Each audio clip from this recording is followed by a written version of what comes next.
Nithyanandam Paramasukadam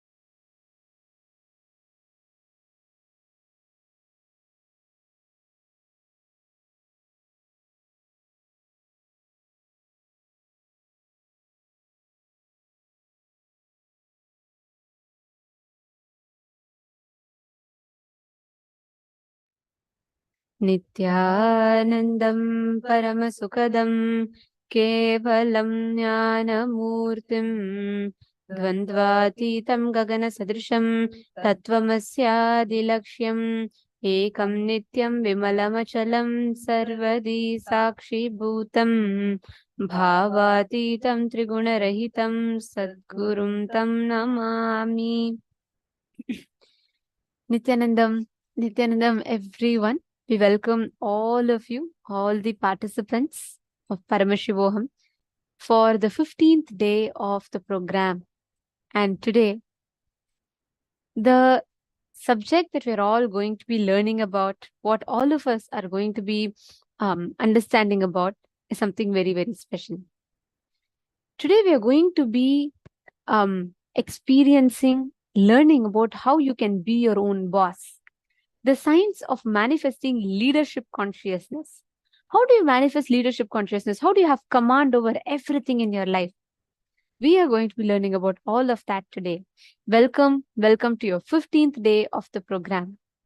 And today, your whole day is going to be filled with a lot of powerful cognitions and truths, unique truths that Swamiji has revealed, which you can apply in your daily life and immensely benefit from.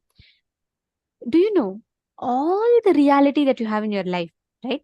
Whether you want to become a teacher, doctor, you want to become a successful entrepreneur, you're just getting started with your startup, any facet of your life that you are in, applying, there's a very powerful science which you can apply to become successful in any field that you want. That science is called the science of being your own boss. And that is what Swamiji is going to be revealing to us, taking all of us through today. We welcome all the participants, Nithyanandam Pavanaya, Nithyanandam Nikhil Thakurji, and Nithyanandam Jui Wong. Very nice to see all of you. Nithyanandam and Chandrasekharaya. Nithyanandam to everyone. Juji Wong, Robert Smith, Nithyanandam. Nithyanandama Hedi Shlak, Manandeshwari, Malyang Shuma, Madonna, Jenny Tran, Nithyanandam, Ma Nitya Prema Tavasi, Ma Madeline Portuguese. Nithyanandam to everyone, every single one that is here with us, joined us here today.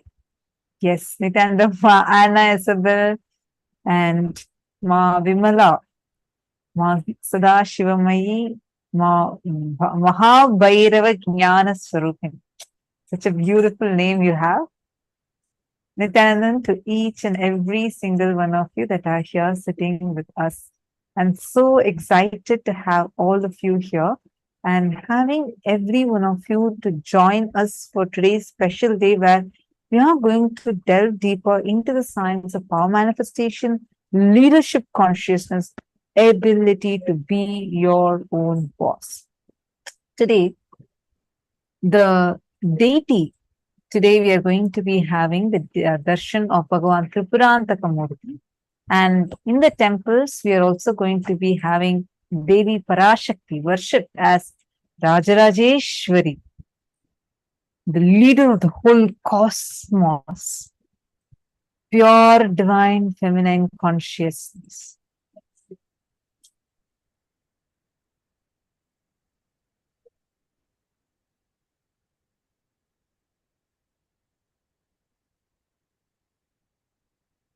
Get ready to understand the science of how you can manifest the leadership consciousness. Let us all get ready to learn, to experience this profound science. And The first session that we're all going to be learning about today, the first session that all of us are going to be understanding about today is what is the parallel universe of Kailasa like, the Kailasa Loka. So we will be listening to the revelations on what is Kailasa Loka.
Sorry for that. Yes. So today we all are going to be experiencing this very important thing called as leadership consciousness. Usually we all think, oh, leadership it means where you are having to do certain actions, you're supposed to be in a certain with a certain status, like a power. But how many of you know leadership is not a state, but actually a consciousness? Anyone that has the ability to become leader in their very consciousness, there's actually some set of qualities that you need to be having to carry that leadership consciousness. The moment you carry that leadership consciousness in you, you start manifesting like a whole family around you, and you would be the leader. Every one of us have the possibility for it, but very, very few only get awakened to that consciousness. But today, Swamiji is going to be revealing to us the secrets of how it is not the status that you're having, it is not the power you're having, but how just by you awakening the leadership consciousness in you, you will become a real leader. See, so many examples are there. Even in our Hindu Puranas, if you see, there are people that have been not from any royal background. Take, for example, Ahilyabai Holkar. She was a daughter of a village chief, like who only knew to herd cattle and all that, became the queen of the Maratha Empire, the Holkar dynasty, and got etched in the books of the history. Understand, everyone that has the leadership consciousness awakened in them. Same way, Shivaji Maharaj, Chhatrapati Shivaji Maharaj, we all, the moment you hear his name, you feel so much of pride and respect about his greatness. He was not a born king. He created his own kingdom. How? The leadership consciousness. The leadership consciousness, it's a conscious quality. And anyone that decides to build it can build it and transform their life around them. So today, that is exactly what we are going to be learning. So get ready First, we are going to be learning step by step. We are going to be learning that science. We request you all to be active, fully involved in the session. And throughout the day, if you have any questions, like, you're not understanding something, because today the topics we are covering are very important, and it's crucial that we understand the cognitions and we are able to apply that in our lives, because that enables us to experience these most powerful truths about life. Now, the first thing we're going to be learning about, like I said, was about the Kailasa Loka, the parallel universe of Kailasa.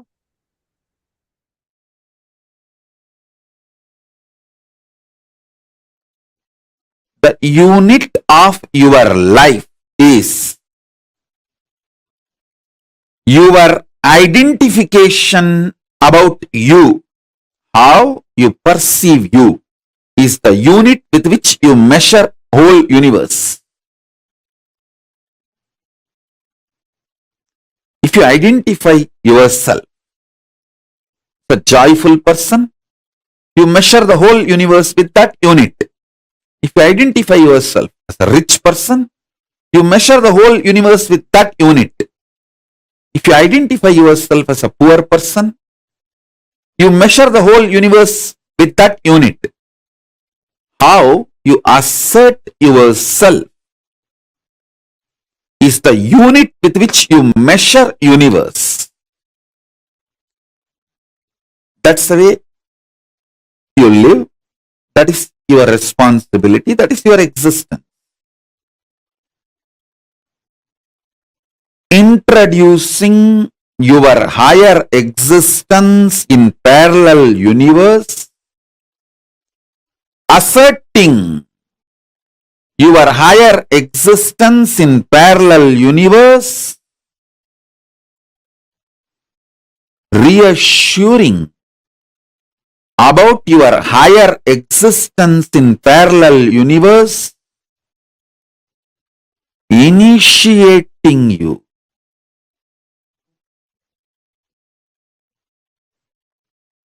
and giving you the experience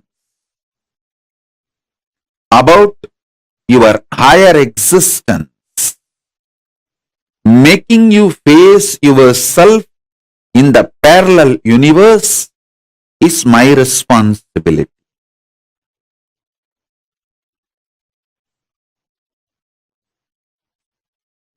So with this understanding, expand your cognition. You exist in parallel multiverses like Swargaloka, Maharloka, Janaloka, Tapaloka, and Kailasa itself. More than next to Tapoloka is Satyaloka, and beyond the Satyaloka is Vaikunta, the Parandama space. Satyaloka is the space of Parabrahma. Then the Vaikunta, Parandama space. Then Shripuram, Parameshwari's space. Then above all, Kailasa. Above the Kailasa, Maha Kailasa, Paramashiva space. Kailasa is where all the Anga Devatas and Avarana Devatas, everyone lives.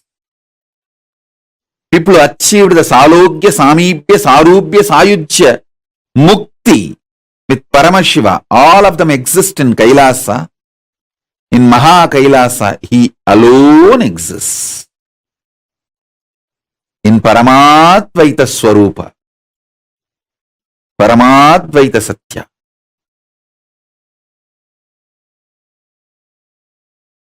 Sometimes people ask me, what's the difference between various states of consciousness and various planes of the universe? Understand? If you go to dream state and come back, what you see in the dream state, what others see in their dream state will not be same. Both of you may be sleeping in the same room. But when you go to dream, the world will be different. When he goes to dream, the world will be different. But conscious planes, the multi-dimension planes of the universe means like a Tapoloka, Satyaloka, Kailasa. If he gets into Kailasa and you get into Kailasa and come back, description will be same. The scene will be same. Listen carefully. The various states of consciousness is more like the subjective truths. Planes of the universe means subjective truth becoming reality in the universal plane. Understand?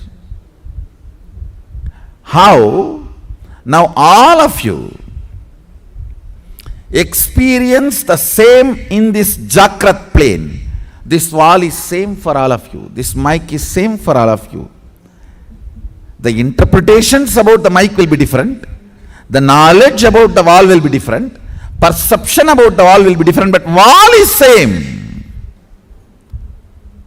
Understand? Truth is same. The facts you derive will be different.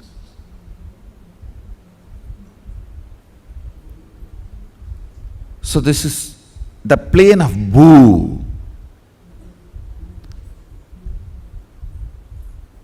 If you enter into the planes of Swa, Tapa, Satya, exploring those planes through the various states of consciousness, I should say, if we need to send the rocket to Mars, the fuel we need to fill is states of consciousness. If we need to reach Kailasa, we need to fill our being with Turyatita. The fuel is the states of consciousness.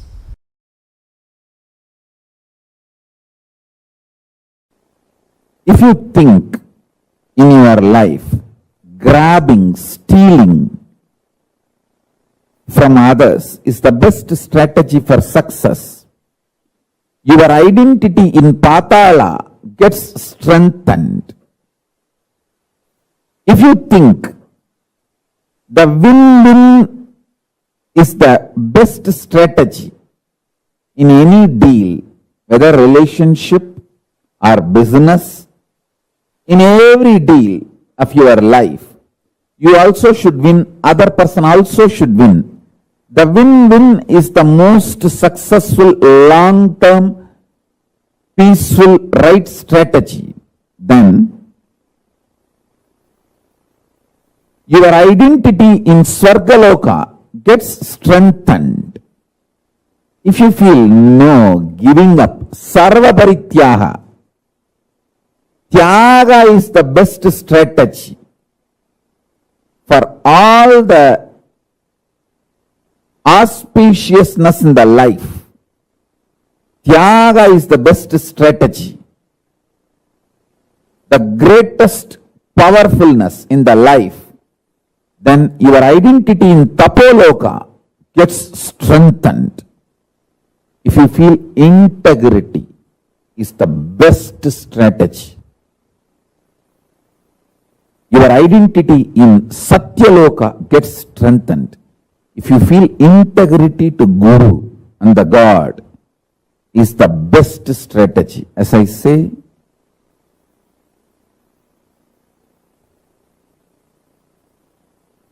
Paramashiva revealed many times the manifest form of Paramashiva is Guru, unmanifest existence of Guru is Paramashiva.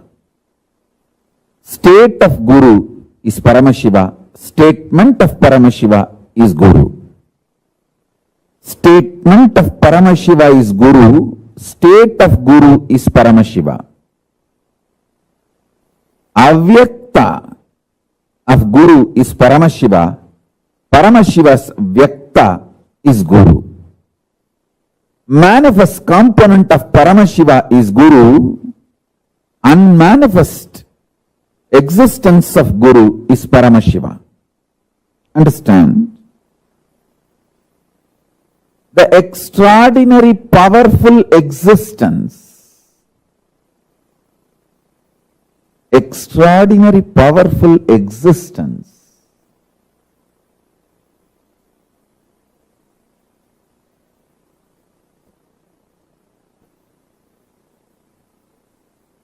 of Paramashiva in his avyakta, unmanifest, remains as Paramashiva. In his manifest, he becomes Guru. Some of the powerful cognitions I repeat, so it enters into your very core cognitions, your very being, your very core. That's the reason I repeat some of the right conclusions, the conscious conclusions you need to arrive. So let me give you the deeper truths now.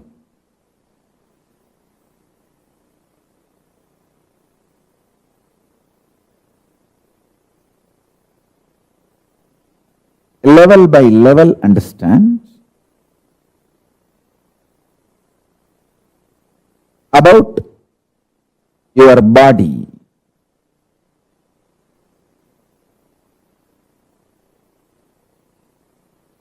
Be very clear. You have 14 bodies you carry. In all these 14 lokas, each loka you have one body, through which you enjoy that loka, you experience that loka.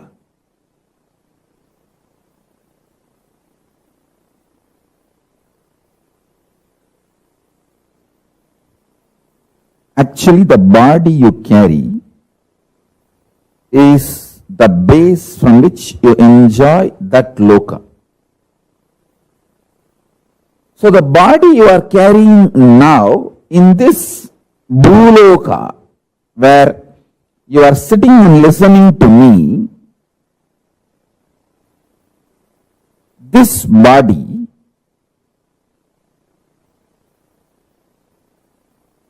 has only one relevance to the body you are carrying in Kailasa or the body you are carrying in Batala, the lowest and highest.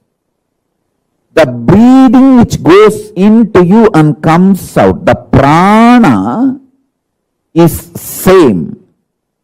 The prana which goes into your body, in this body you are carrying,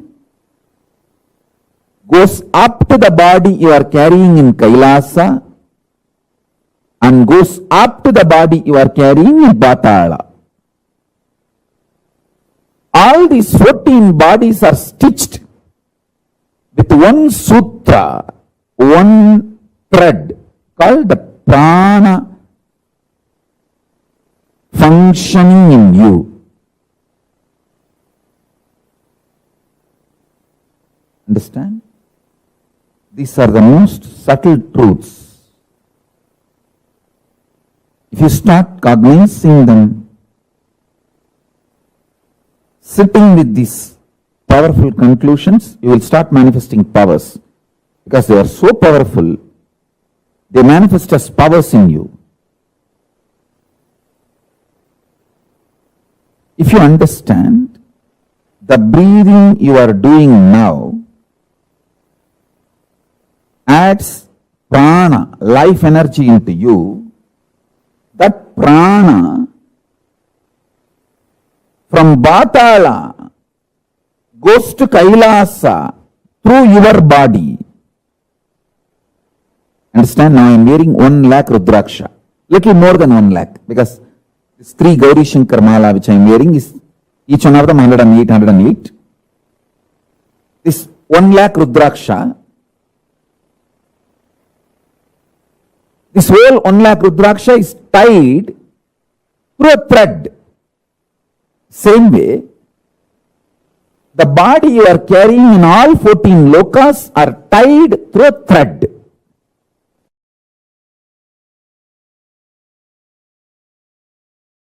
One of the important point is Kailasa does not have a gate.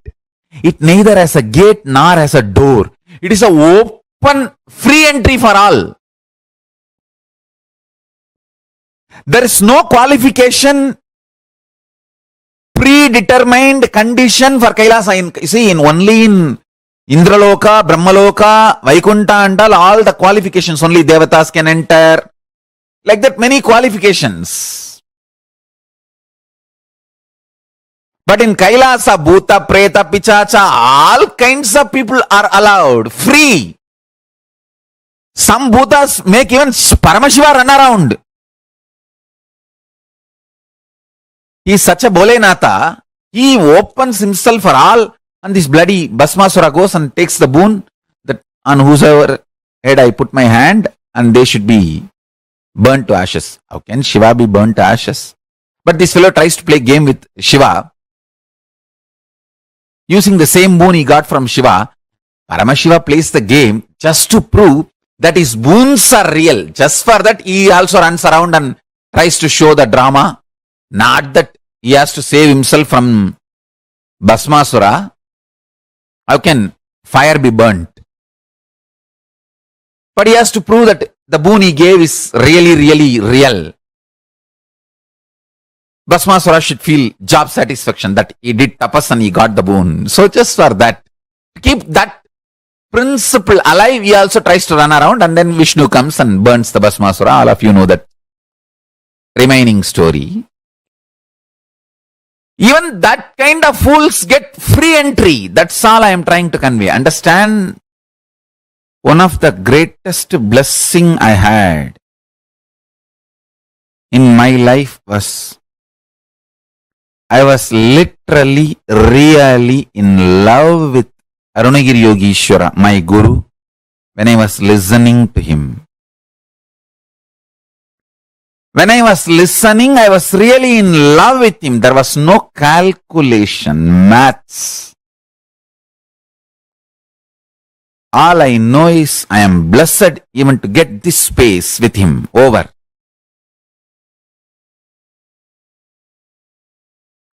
And if my guru has said, after the end of this satsang, your life is going to end, everything is over, even then I would have decided to be with him.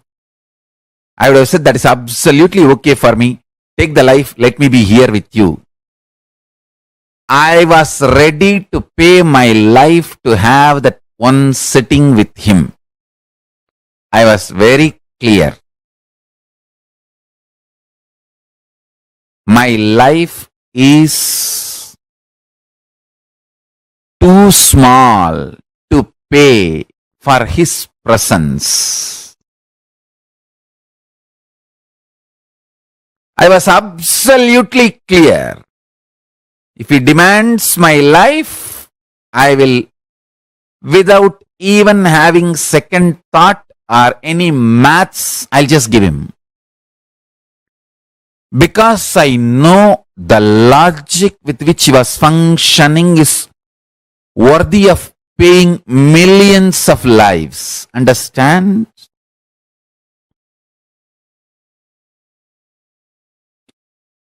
Every penny you acquire, you can enjoy till your this life.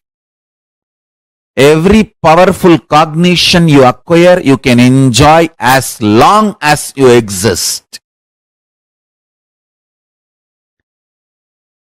Accumulation of powerful cognitions is the most important life. purpose, that is the most important life goal.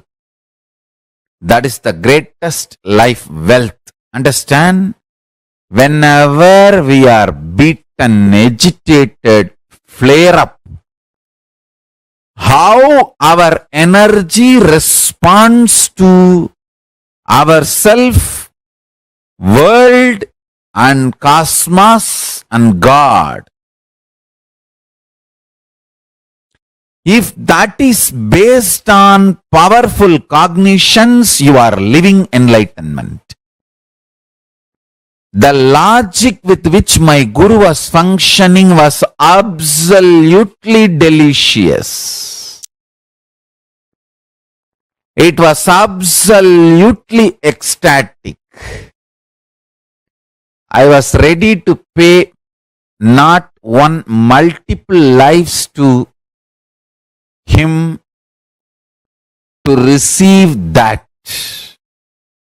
Understand? My simple declaration of my integrity to my Guru, even though he neither demanded anything before the satsang or after the satsang, he just mapped Kailasa into my inner space, lifted me to Kailasa, brought Kailasa to me.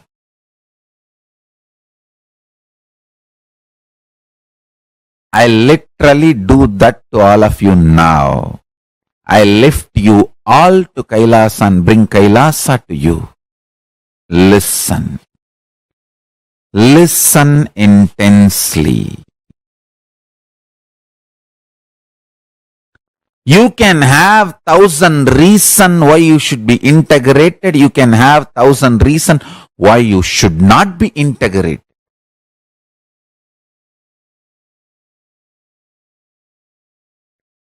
If you decide for integrity, you can lift yourself to Kailasa and bring Kailasa to you. It is all about your simple decision. That's all. Nothing else. Decision. Simple decision. When you make simple declaration of integrity, the spiritual umbilical cord connection between you and Paramashiva is immediately connected.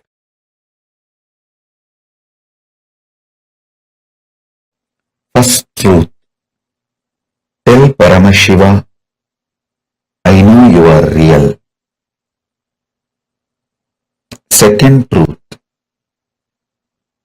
Not only Paramashiva is my first priority, he is the only priority. Third truth. Let my independent intelligence, consciousness, my will to feel good, bad, right, wrong, my individual soul exists only as extension of Paramashiva. Let me think what Paramashiva wants. Let me will what he likes. Let me live as his extension. Whatever is good as per Paramashiva, let that be good in me. Whatever is right as per Paramashiva, let that be right in me. Whatever is powers as per Paramashiva, let that be with me. Whatever is right as per Paramashiva, let that manifest in me. Om, Om, Om. Paramashiva is not just my first priority, he is my only priority. The Lord of all these multiverses, the ultimate of this universe, cosmos,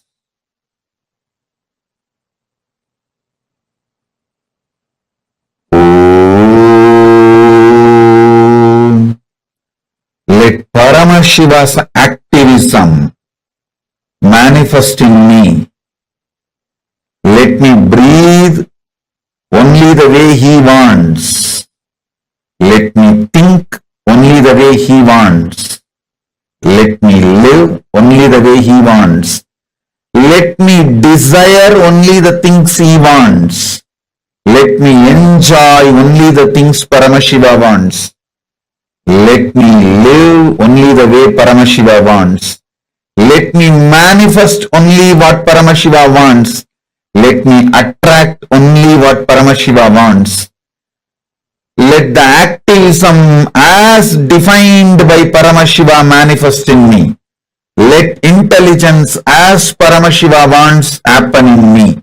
Let wealth as Paramashiva defined happen in me. Let life as Paramashiva defined happen in me. Let health as per Paramashiva happen in me. Let breathing happen as per Paramashiva in me. Paramashiva is the only priority.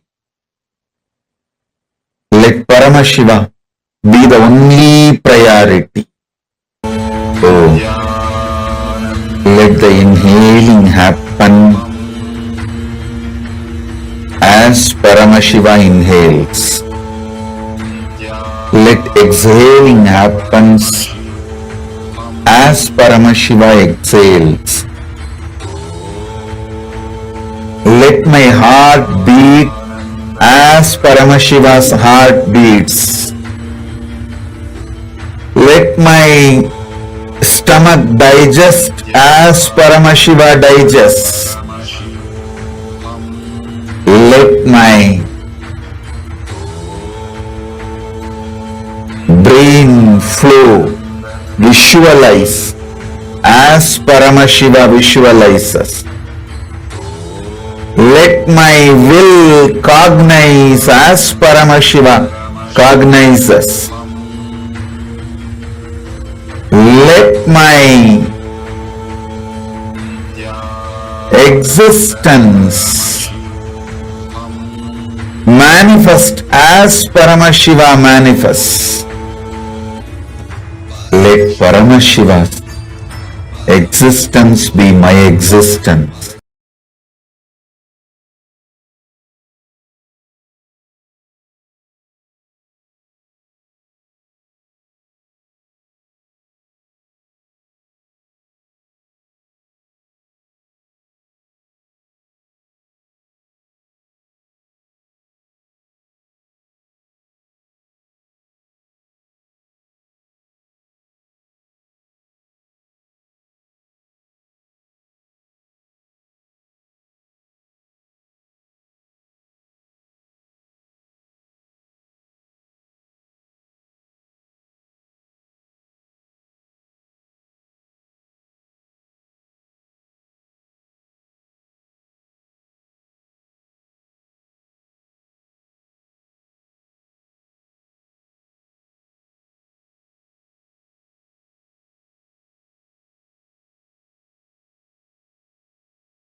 Swamiji revealed so beautifully about Kailasa Loka, the parallel universe of Kailasa.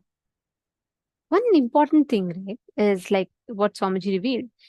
Every parallel universe has a certain thought current based on which it is accessible or available.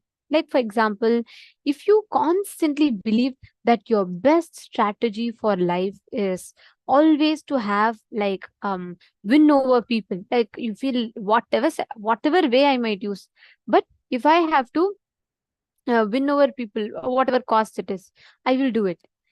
Then you are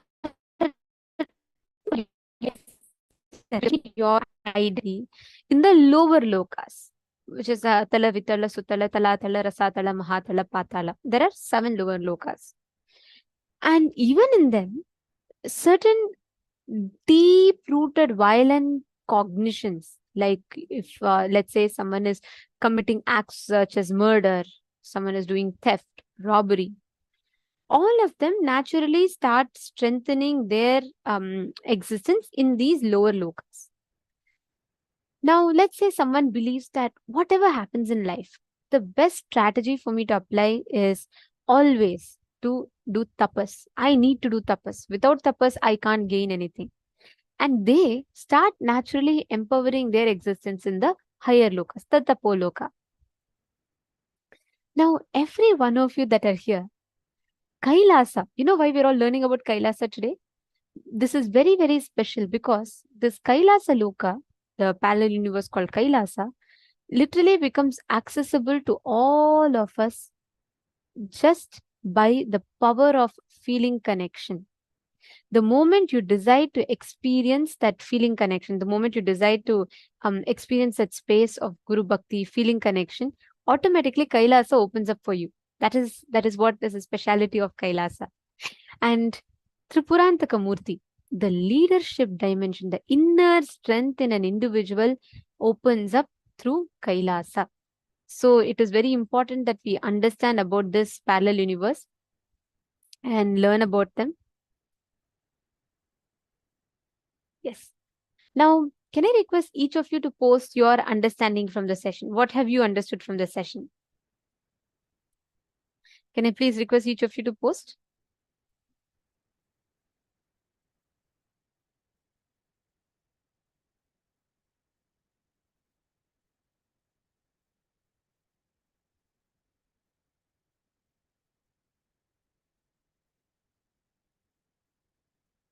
Can each of you type out what you understood as Kailasa, what you understood as... Okay, I think someone is unmuted. I request all the participants to please mute yourselves.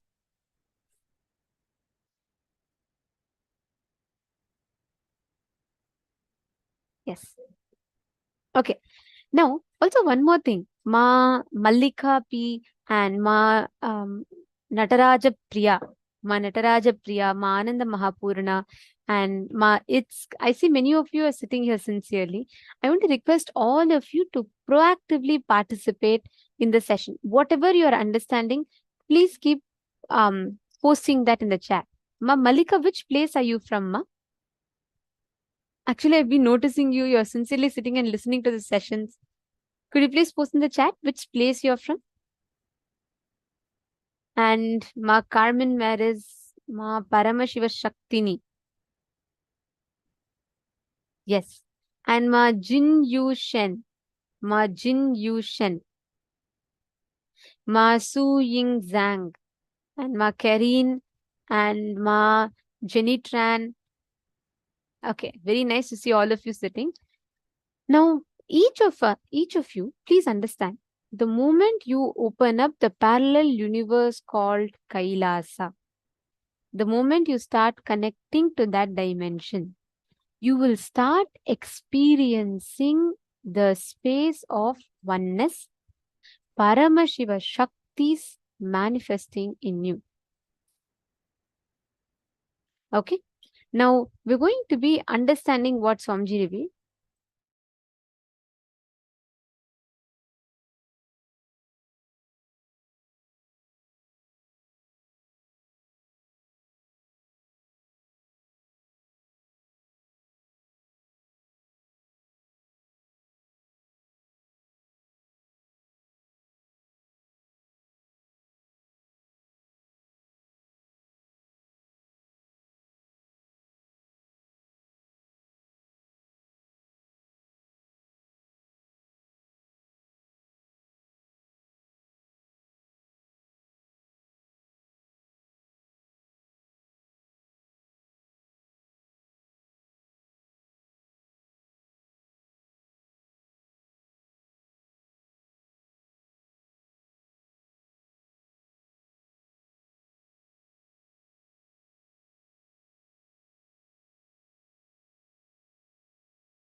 Now, what Swamiji told, right? Swamiji gave a very important revelation. Swamiji said, even if you just declare to Paramashiva, Paramashiva, I know you are real.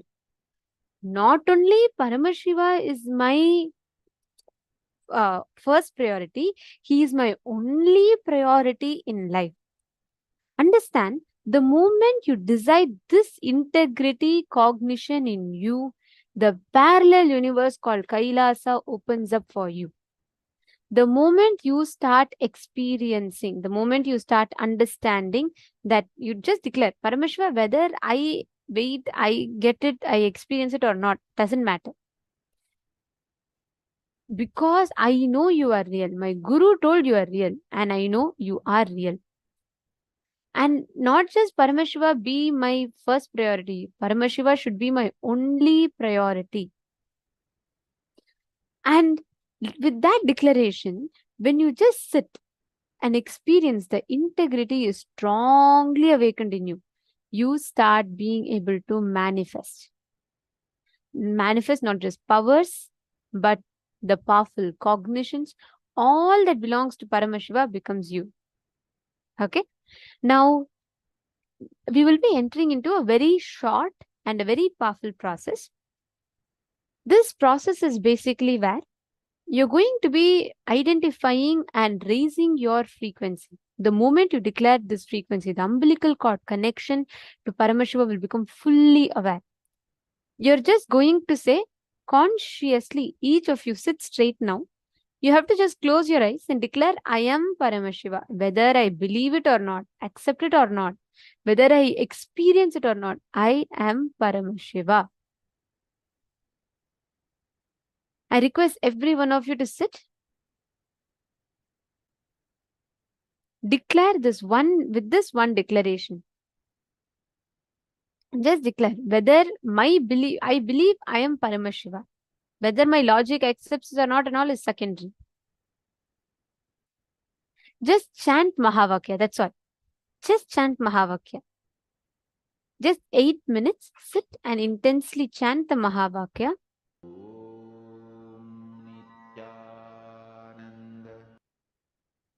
You will see how the whole experience starts manifesting in you. Sit for a few minutes, chant the Mahavakya.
All of you can relax. Understand the space of Kailasa, the experience of Kailasa that all of us experience, right? Now, understand when you just close your eyes and meditate on the existence of Paramashiva and Kailasa, you start manifesting that experience. Just by you meditating upon the Kailasa's existence, by you understanding, by you experiencing that, is itself powerful enough to give you the breakthrough. Now, next session, we are going to be understanding one of the most important aspects. We are going to be learning about what is the science of power manifestation. How does power manifestation work? What is the science of it? Why should someone manifest powers? Why? How is it relevant to our lives? We're going to be learning all of this in the next session. I request everyone of you listen very carefully. You connecting to the parallel universe called Kailasa happens when you connect to Paramashivam. You just let that energy manifest through you. Every time you need to connect and gain that experience, remember this one thing. Remember that Paramashiva continuously is available to all of us through Kailasa, and just by feeling connection with Swamiji, you can manifest that space and state. Now, let us enter into the next session where we will be understanding about what is power manifestation and the science of power manifestation. We will now be listening to these revelations. Do not miss, it's a very important session.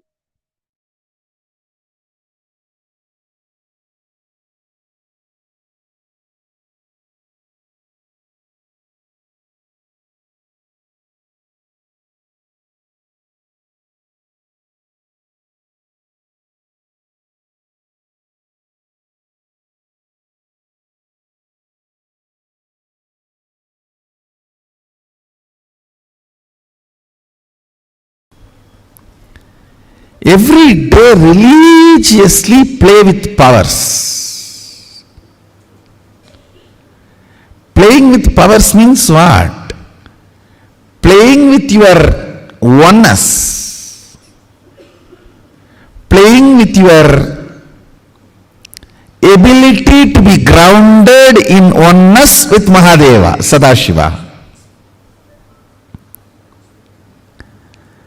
Understand, powers sometimes may not manifest, but you playing with Mahadeva always does right thing for you.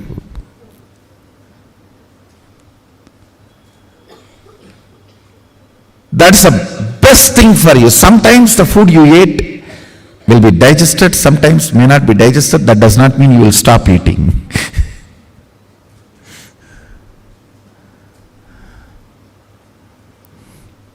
Even if the food what you took is not digested, you have to take some other food which will make that digested and clean the stomach.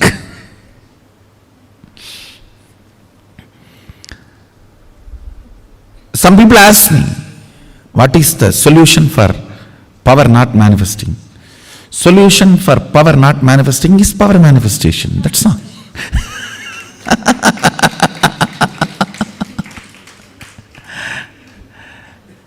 Just little more oneness and little more will persistence. That's it.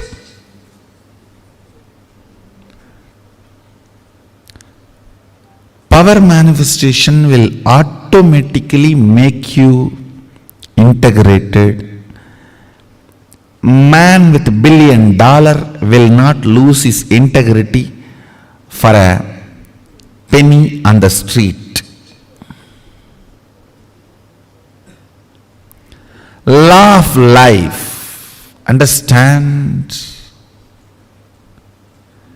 Law of life. Integrity is a law for the poor man, moral for the middle class man, way of life for a rich man. I am not talking just in ordinary money sense. I am talking from the sense of powerfulness. Integrity is the law.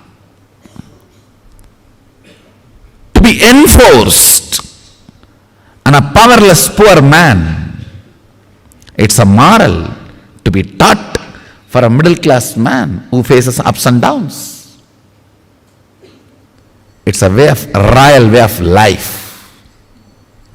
Raja Vidya for powerful being.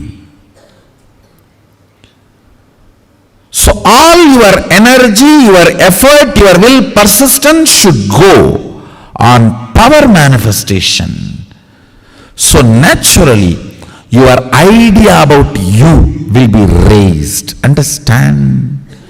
You just need to feel all the time you are Harry Potter. Means we can create a new word, Hara Potter.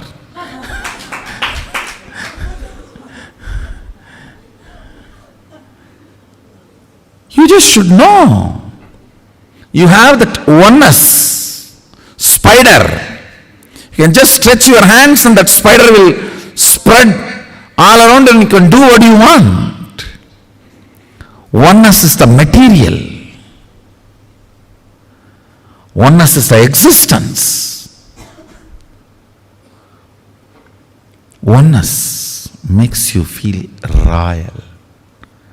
That's the right word. I'll utter. At least attend through online. Don't miss. I'm actually literally going to put this fire and make that aushadha. What I take out of my body to settle my body, if I put that in your body, it will go up. That's all. So that's a simple logic. What I am taking out of me to settle me, I'm going to put it in you to raise you. That's it. That's exactly I'm going to put it in the Mahastashoham Aushadha. Go on manifesting powers that will actually make you healthy, wealthy. For example, if you are moving a matter, don't think just you are only moving a matter. You will be cleaning your liver and kidney and heart during those moments. If you even medically test, your internal organs will be at their best performance. When you move a matter, time stops working on you and the anti-aging happens to you. A reversal of all the physical damage done to your body by time happens. If you just move a matter through power manifestation, your yoga will become amazing. Your digestion will become amazing. And your wealth manifestation will become amazing. Because you need to understand all power manifests from the space of Mahadeva, Sadashiva. It's not that for each power you have a separate mantra and you use that mantra, only that power manifests. No.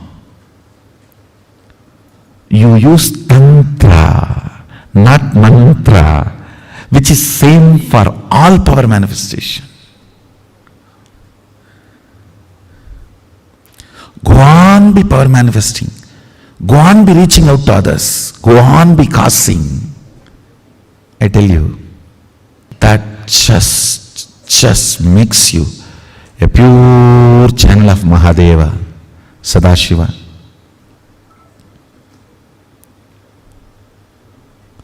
That makes you a pure channel of Sadashiva.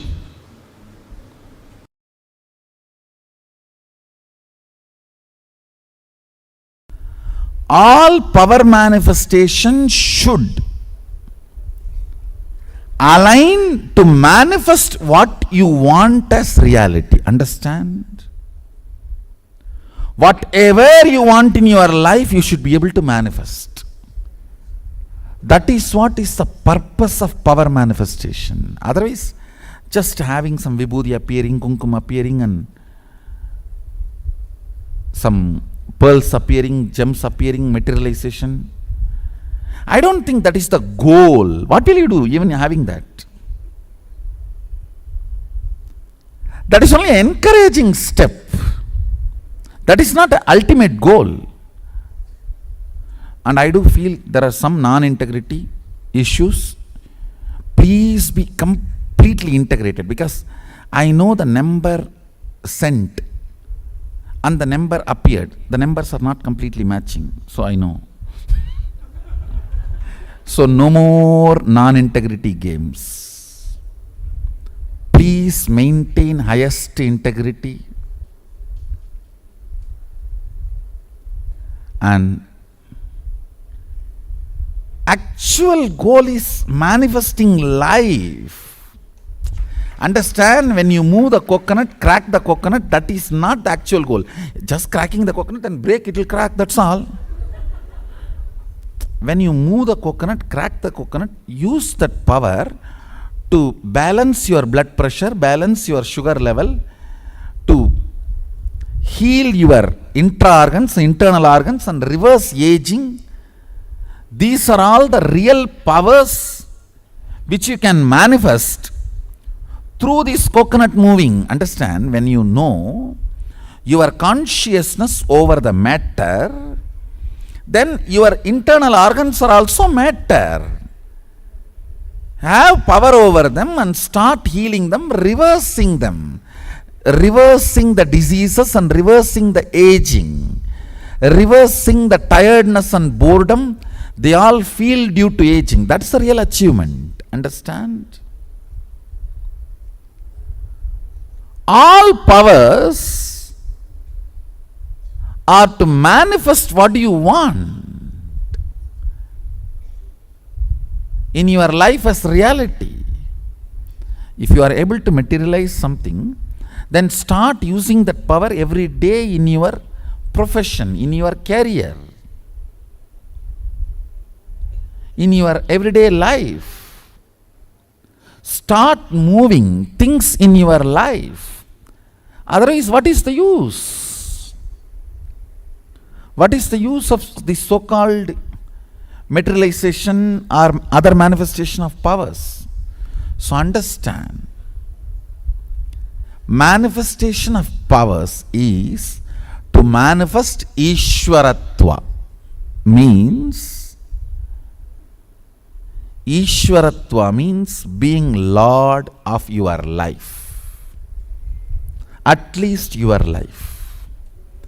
Be Lord of your life. Manifest whatever you want.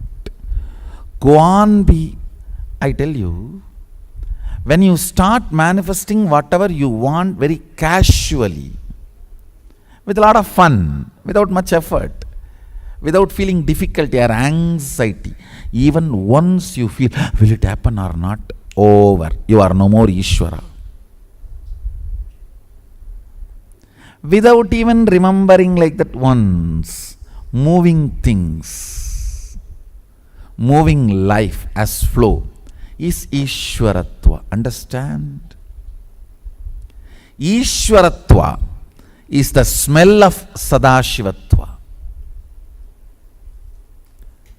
State, space, powers manifestation. In this 3 level, Ishwaratva is smell of Sadashivatva. Ishwaratva is flavor of Sadashivatva.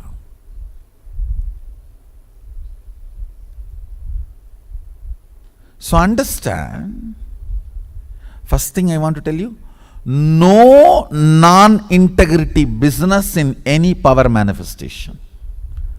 Absolute integrity. Whether it is third eye or remote scanning or body vision, any power manifestation, materialization or teleportation, anything, absolute integrity. If you have doubt, be very clear. I am not clear.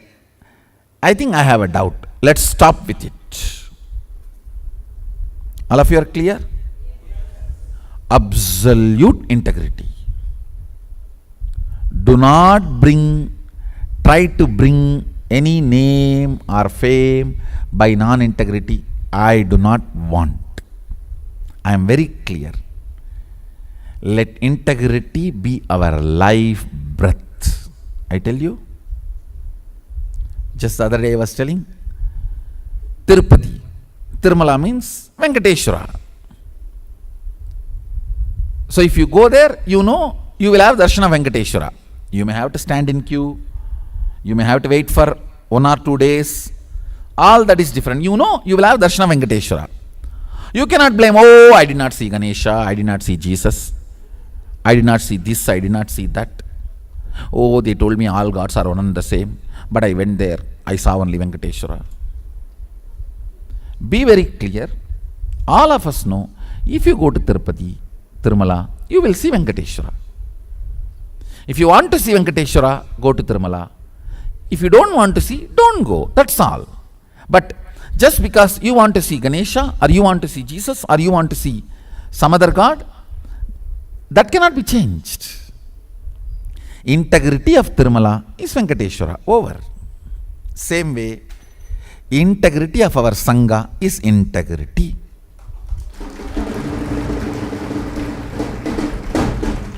If you like, come here. If you want to have darshan of integrity, come and see here. If you don't like integrity, don't come here. Over. But this place has to stand on integrity.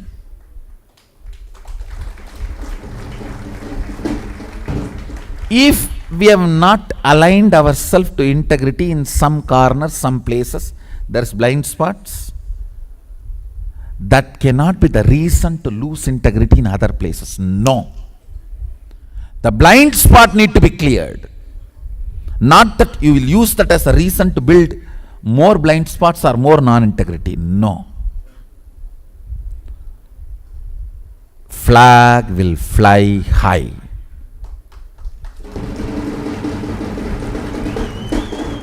Standards will be highest, uncompromising. Even if 1 or 2 people only reach the top, also it's okay. I am not bothered about quantity. It is all about quality.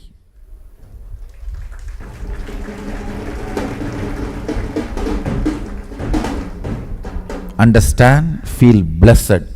You have a guru who is uncompromising on integrity.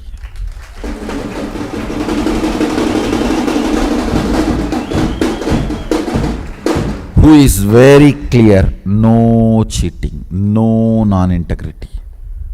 Clear? Understand?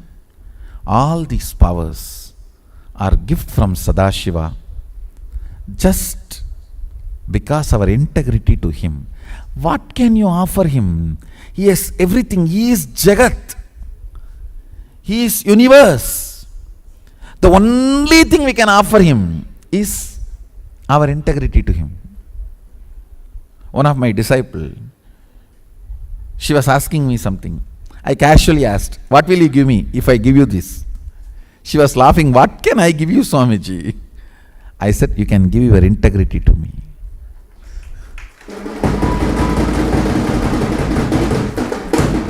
That is the only thing disciple has to give it to master. Understand? That is the only thing I felt I can give it to Arunagiri Yogeshwara.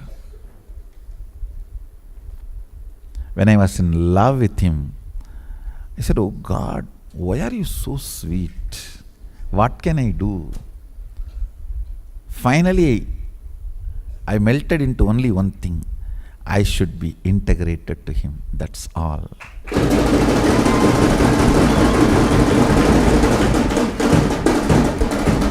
What else I can do?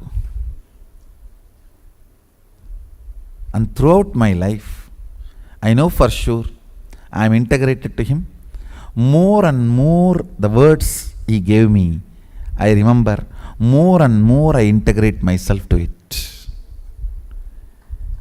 If I remember today something he told me, it will not take more than 24 hours for me to integrate myself to that. Then, next day he reminds something else. Understand, everything is pure gift from Sadashiva because we are integrated to him. And this moment If Mahakala appears, I can tell him, "Oh Prabhu, I was integrated to you with all the knowledge, energy, intelligence, powers you gave me. Come on, I am ready to be inside you. Take me, I am ready. My accounts is clean." Understand? Being in that space is what I call integrity to Sadashiva. Keep your accounts clean.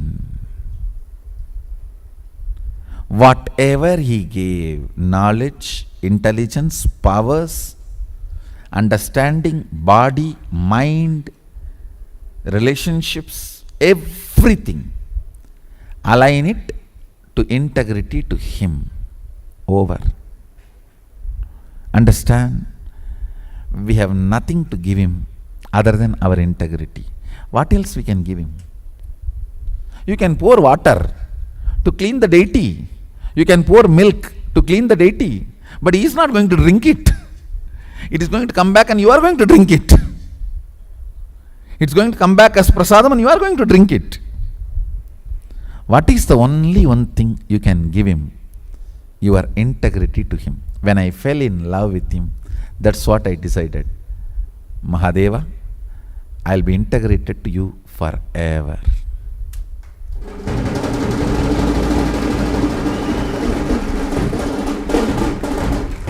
That is the symbol of love.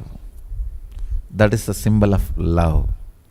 So in all power manifestation, make sure we are highly integrated.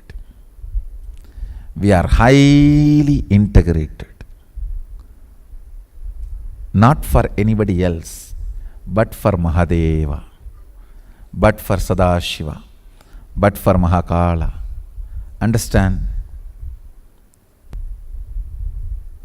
When you are completely integrated to him, the confidence he showers on you is the best power you can have. The confidence, the feeling empowered. I tell you, even if an ordinary person loves you, how much you are empowered, feeling empowered. If Sadashiva loves you, what will happen?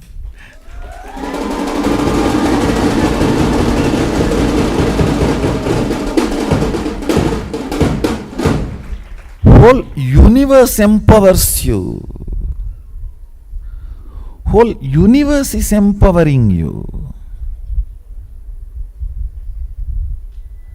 Understand? His love is the most empowering, intoxicating, new word, not intoxicating, intoxicating.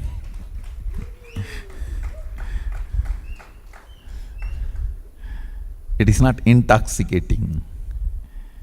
It's neither intoxicating. It is not at all toxic. It's actually detoxifying, detoxicating and intoxicating. Love, feeling empowered by him.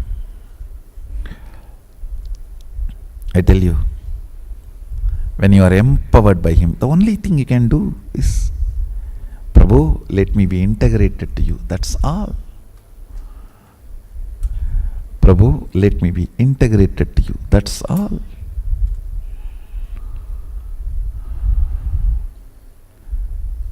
I tell you, more and more and more integrity to him, more and more empowers your being, strengthens your being. More and more you feel strengthened, empowered. Just causeless ecstasy, causeless joy. Causeless joy and ecstasy manifests as powers and causes your reality. So, essence of today's satsang. Use all power manifestations every moment. Ultimately, what is power manifestation? The strength of your oneness with me. That's all. The powerful declaration of your oneness with me. Use that every moment to manifest what you want in your life. Declare what you want in your life, oneness with Swamiji. When the self-doubt comes, complete it. Again declare. It's a war between you and your self-doubt. Till the self-doubt becomes powerless, go on declaring. That is what I call manifesting.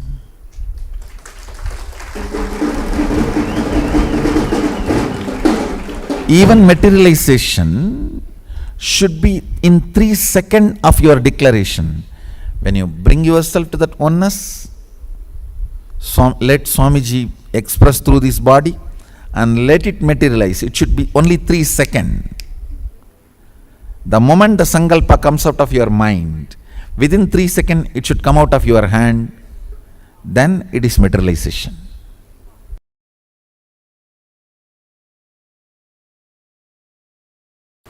I am receiving messages. I am having initiation, Swamiji. I am manifesting power. Sometimes it is clicking, sometimes it is not clicking. It means you are still in the mood of dating, not in the mood of permanent, settled, long-term relationship.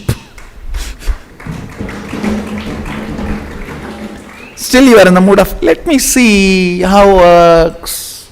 No. Sadashiva is not available for dating. He is available only for a permanent, eternal relationship.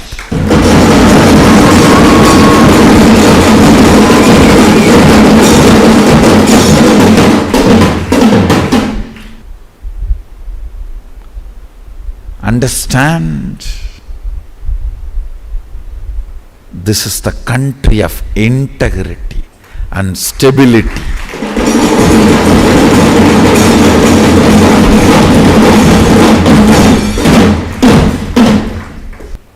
The society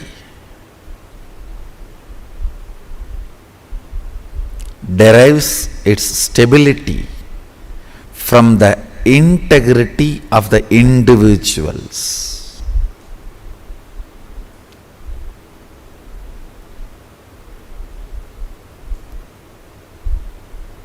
Understand, bring responsibility in your enriching and causing. You will see the intensity in your power manifestation.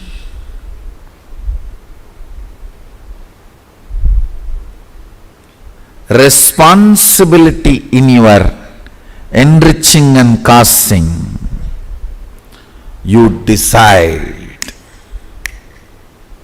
It is your integrity, your responsibility, your stability. That is going to manifest as powers in you.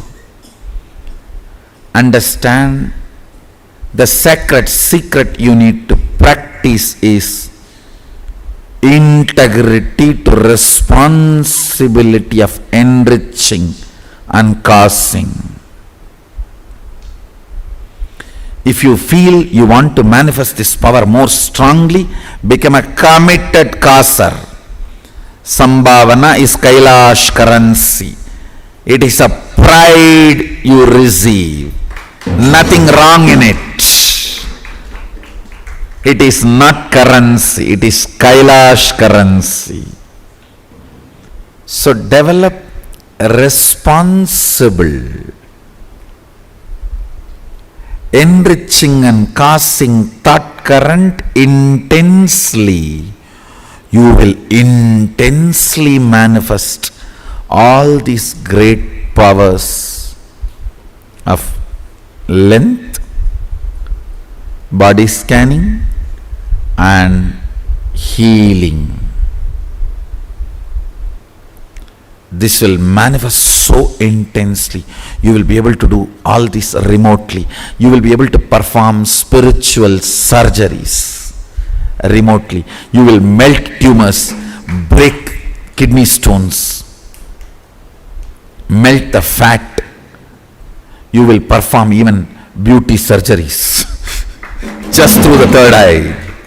Just through the third eye. Understand? You can alter the DNAs just through the third eye. You will manifest intense powers of logic. Again, I want to remind you, it is your intense responsibility to enrich and cause.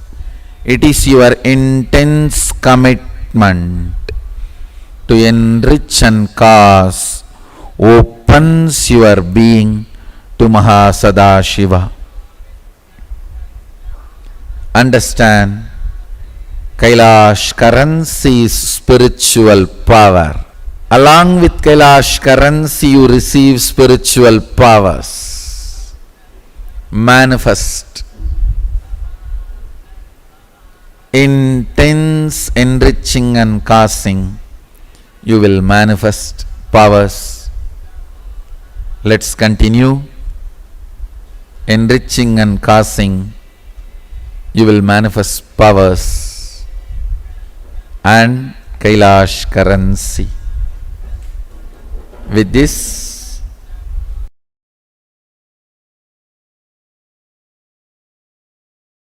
anything which happens as a natural flow, spontaneous flow in your life is powerful cognition in you.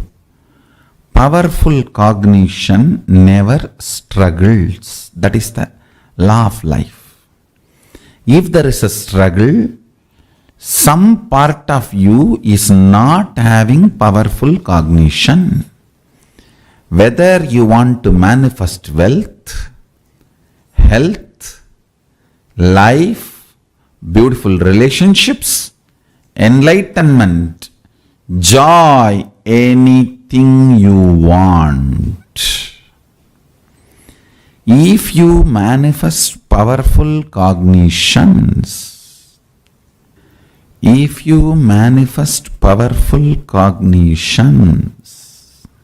one of the most fundamental thing will happen to your life is a free flow expression. Dharma is a spontaneous natural law, manifests due to conscious decision.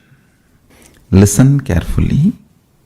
But if you consciously decide to practice that cognition with a powerful cognition, the ultimate truth, I am Paramashiva, anything other than this is delusion and pollution in me.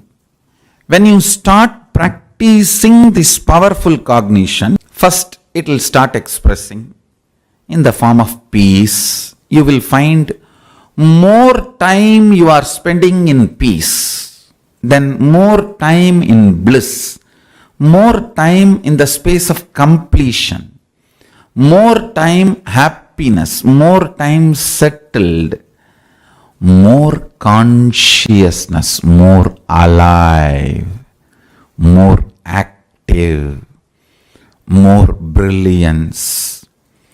You will naturally manifest all this in your body language, in your biology, in your chemistry, in your physiology, and you will automatically inspire this oozing powerful cognition in others' life, people around you, a natural organic enriching. Natural organic enriching always happens just by your free flow with the life, tirelessly. Understand? So now, I gave you one example. Again and again and again infusing the ultimate cognition, I am Paramashiva, into your buddhi. Every possible way you can cognizing it. Every possible way manifesting it. Every possible way living it. Decide from now, let Paramashiva reside in this. Understand, never doubt the power of your powerful cognitions. They are 10,000 years you might have abused your body. Even 10 minutes if you invoke Paramashiva, he possesses you. He owns you. He just manifests you. Understand? He does not bother. Light does not bother whether the room was in the darkness for 10 years or 10,000 years. It just comes and lights up. Paramashiva does not bother. You lived in ignorance 10,000 years or 10 years. The enters and just manifests. Immediacy, instant effect of Paramashiva's powerful cognitions is not dependent on the longevity of the practice, but the quality of ability to cognize. It depends on will persistence, conscious decision and will persistence, the quantity, revival of the Kailasa. Even if you practice little bit, powerful cognitions are such, even practicing little bit releases you, liberates you from the great fears.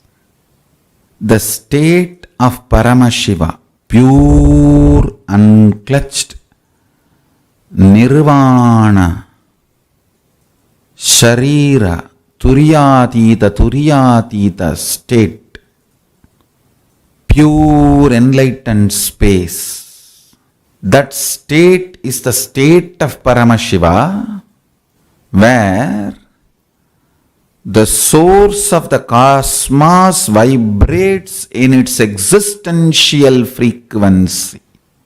The space of Paramashiva means the space in which the integrity, authenticity, responsibility, enriching, causing, completion, these 6 powers manifest and manifest all the possibilities. Understand?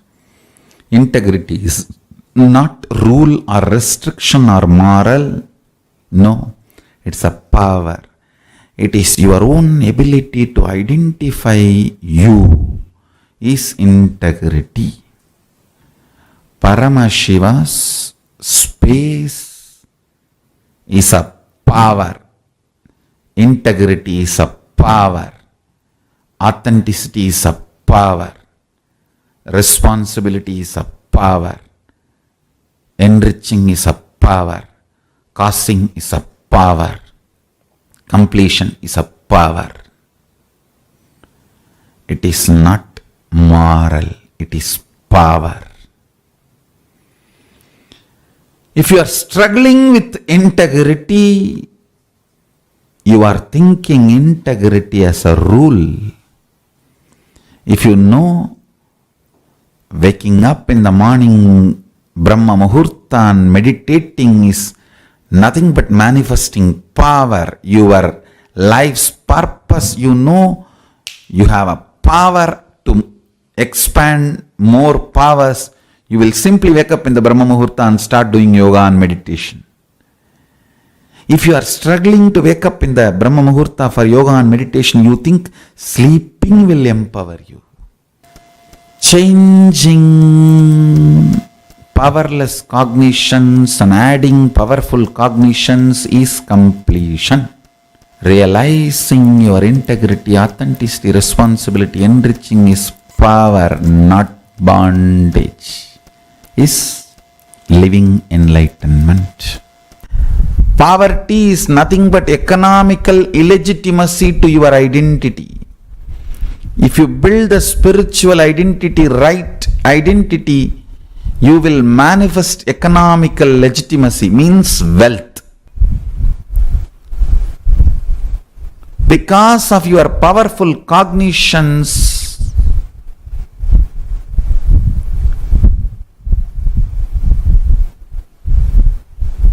the way you carry yourself is accepted by everyone. The way you live becomes a culture, is cultural legitimacy for you. Bring powerful cognitions in your life, through that bring spiritual legitimacy to your existence, to your identity.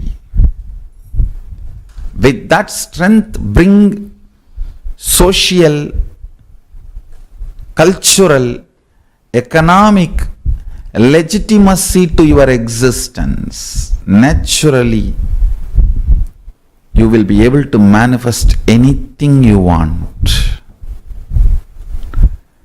Understand?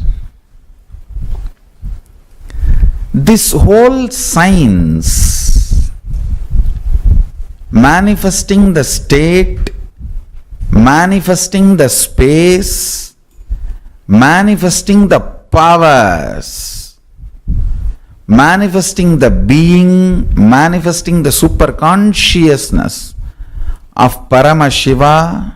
Listen. If you bring spiritual, social, cultural legitimacy to you, you will understand this science of living enlightenment is the complete solution for all the problems individual or society or modern day humanity is facing. Then you will understand all the problems of the modern day humanity, Sanatana Hindu Dharma is solution. Whether the terrorism or climate change,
ஆமா.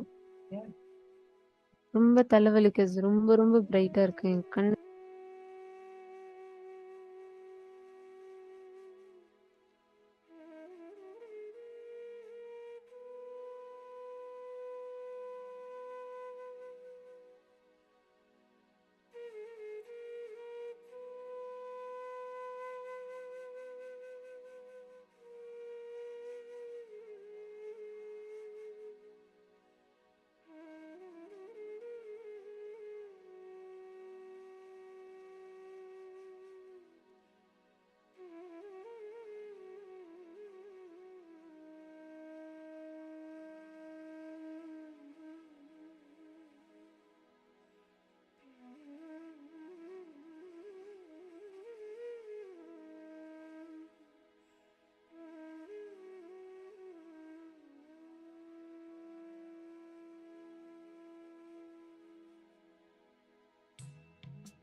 Power manifestation, the royal way to integrity and oneness.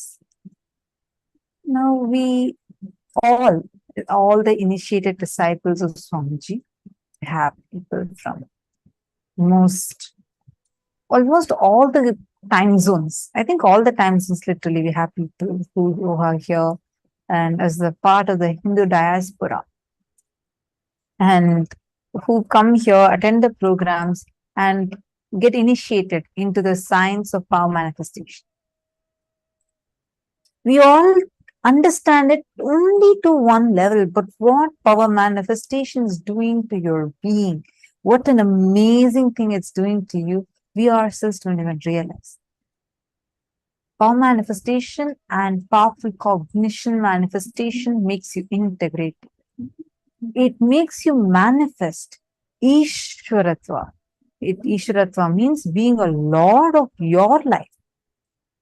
That's why Swamiji said, every day religiously play with the powers. Playing with power manifestation means what? Playing with your oneness, your ability to be grounded in oneness with Paramashivam. So now, all of us are going to be taking a few minutes and identifying the areas where we feel integrity, authenticity, responsibility, and enriching as a binding moral, like a rule that is suffocating. Where all do you feel, oh, I have to be in integrity with yoga. Every day I got to wake up. It's a binding fact. Who all feel like this about integrity, authenticity, responsibility, and enriching. Like, oh, enriching makes me almost go beyond my comfort zone. This is not what I want.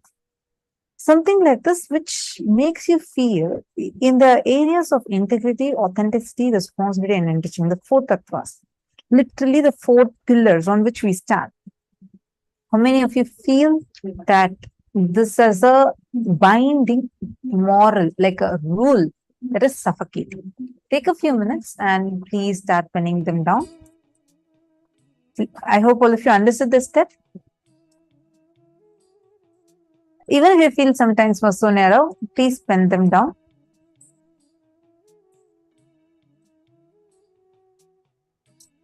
Ma Malika, yes, you can chant Mahavakya even in any God's temple because this is not programmed for a particular God like that. So let's start now. Please start. Take a few minutes and start writing this down.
Now, once you have penned down, in the next step, once you have written this down, see, wherever you apply integrity as a rule, all those are your blind spots.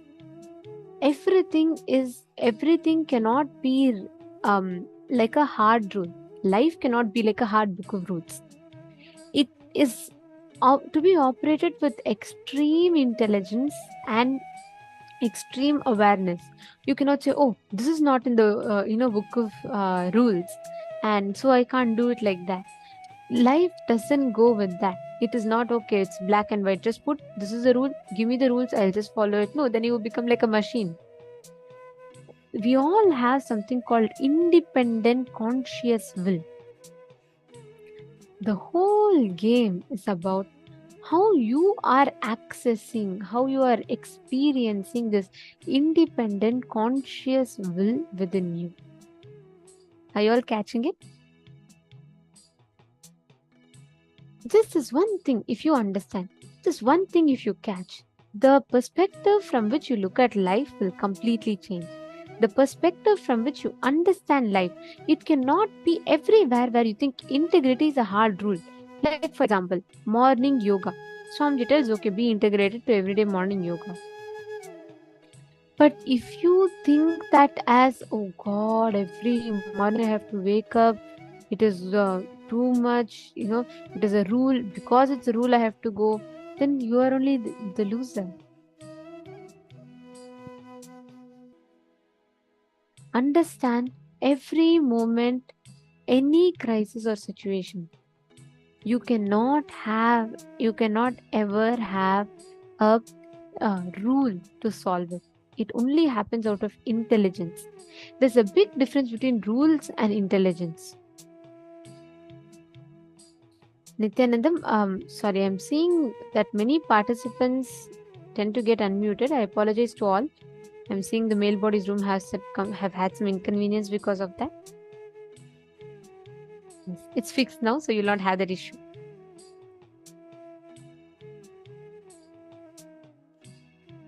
Alright. So now, all the places where you experience this, they are called your blind spots. Means where you're not aware of a particular pattern. Now, I request every one of you to go back and analyze your blind spots. Integrity is power. Authenticity is power. Now, in each areas where you wrote down, write down the powerful cognitions. In each of those places, what is the exact powerful cognition you're going to apply?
you have written down, please relax.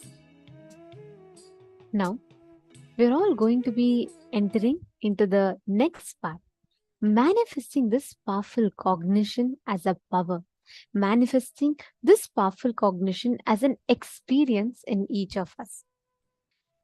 I now request all the participants, every one of you, to sit with this decision. And when you manifest the power, you will literally see that the objects in front of you will listen to exactly what you want, what you are consciously willing. Even the object in front of you will move and will listen. The matter will listen to you as per your will. Now, let us enter into the next session where I request every one of you to connect to a partner, and you're going to be scanning, identifying the location of a person. It's a very, very interesting way to manifest. Listen very carefully. Just by knowing the name and having the consent of a person, you will be able to precisely identify where exactly that person is and the details, the whereabouts of that person. So I request each of you to connect to a partner and please start. Paramashivoham. Om Nithyananda. Paramashivoham. Mahamahāvāgya, spiritual lullaby for samadhi, and Suprabhatam, wake up call, wake up song for Paramashiva. This Mahamahāvāgya is spiritual lullaby for you to fall into samadhi. Suprabhatam, wake up song for Paramashiva to wake up in you. Just remember this one powerful cognition. This Mahamahāvāgya puts me in samadhi. This is spiritual lullaby for samadhi, and Suprabhatam, wake up song for Paramashiva in me. For Paramashiva to manifest.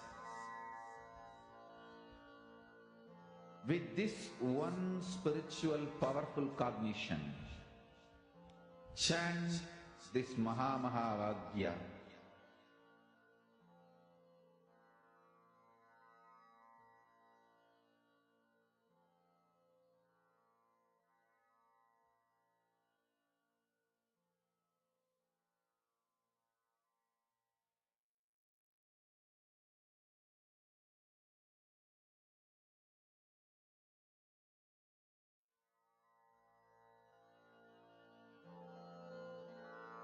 Mahamahāvāgya, spiritual lullaby for samadhi, and Suprabhatam, wake up call, wake up song for Paramashiva.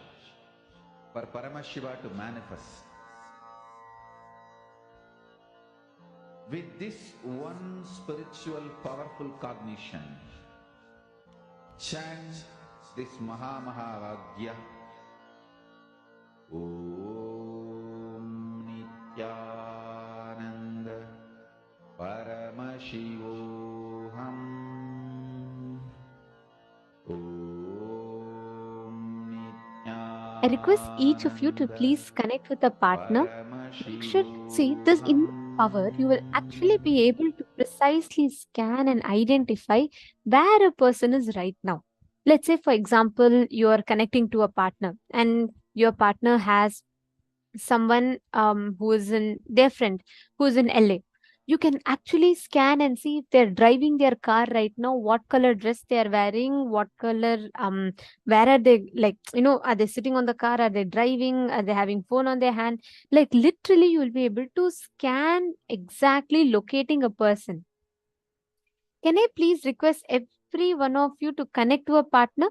Ma Mahajala Shaktika and Ma Nitya Guru Prasadini, Ma Nitya Guru Prasadini, and Ma Suzanne, Ma Virupaksha. See, you're saying, Ma Virupaksha, you're saying you don't feel enriching and causing is suffocating. It's not just that, Ma.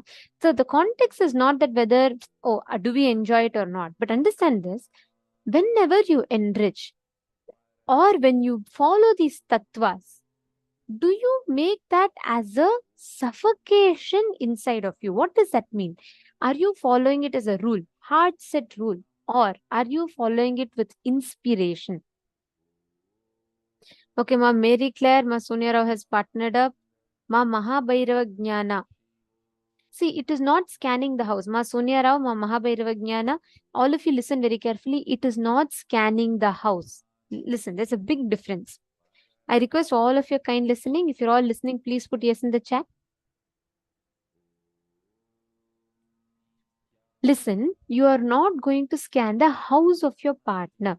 Listen, for example, let's say Ma Sonia Rao. Let's say you're scanning me. Okay, or let's say you're scanning Ma Vimala. You're going to connect to Ma Vimala and you're going to ask her, let's say, for example, she's going to give you her friend's name. Okay, and then she'll say, can you scan where exactly this person is? Of course, make sure you get the consent of the person. You will be able to clearly see where is that person. Is she driving right now? Or what is the color of dress she is wearing? What exactly she's doing right now? You're going to be able to scan those details. Are you all understanding? You're not going to do house remote scanning. Means you're not going to scan the house. Ma Mahabhairava, you're catching it?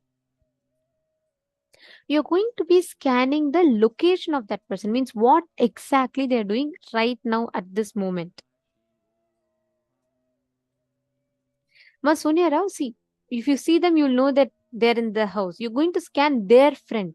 Like, for example, you're going to scan someone that one of their friend or someone, let's say like they have a brother who in the house who's sitting and studying in the study room. You're going to be able to scan and describe that person. Are you all catching it? Okay.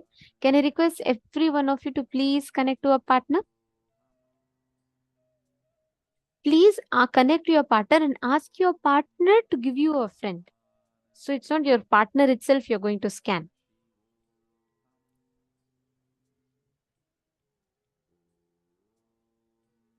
Please chant the Mahavakya and start manifesting.